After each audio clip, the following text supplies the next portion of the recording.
We need to make people aware of the depths to which human beings can sink, the depravity that can exist.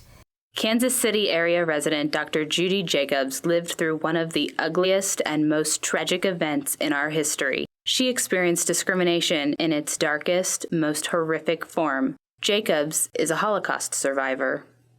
It was a storybook childhood in every way, until the Nazis came. She was 7 when she left her home, suitcase in one hand, doll in another, along with her family, and boarded the Cassiner train to Bergen-Belsen concentration camp in northern Germany. We were ordered to report to the Eastern Railroad station in Budapest, and we were met there by belligerent Nazis who immediately started yelling obscenities and calling us names, you dirty Jews, you filthy nobodies, you don't deserve to live, that kind of thing.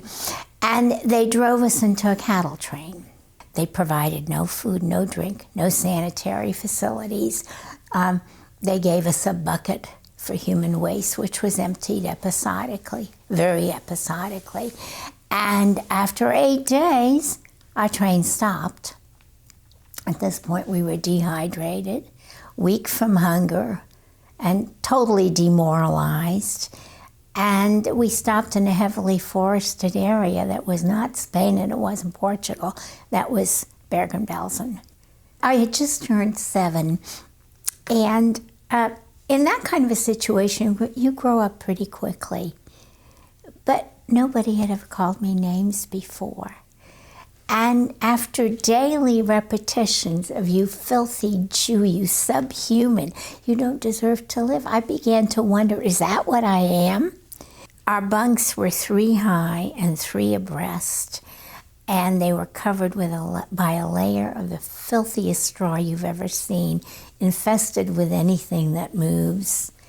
Bed bugs and fleas and cockroaches, and I can't even name the other things, mice, rats. And in the morning, people would wake up with bites. My dad estimated our caloric intake at about 350 calories a day. Now just think about that. You can lose weight on 1,000 calories. I can only describe a concentration camp as another planet because it's not the real world, and it's almost survival of the fittest. People do things that they would not do under normal circumstances. People were stealing things. People we knew were stealing things. You'd wake up in the morning and your shoes would be gone or your canteen would be gone, and you would spot it, and the person who took it would deny that they took it, even though there was no question. You can't judge. It's just a different world, different standards, and the instinct is for survival. There was an effort on the part of many people to maintain some dignity and humanity. And in that context, they associated with one another. Oh, they had classes for the kids until we got so emaciated that we barely could stand up. And my father and some of his colleagues had little clinics for people who needed medical care, but they had no equipment, no supplies, no drugs. With the mindset that dignity is something all people should have, Jacob tells her story in hopes that lessons from this historic atrocity are remembered and put to action, not only to protect human dignity, but to make our communities better, more accepting places for everyone. The United States has a number of laws protecting the individual rights of people, and there's no question that those have to be observed. But beyond that, I think education.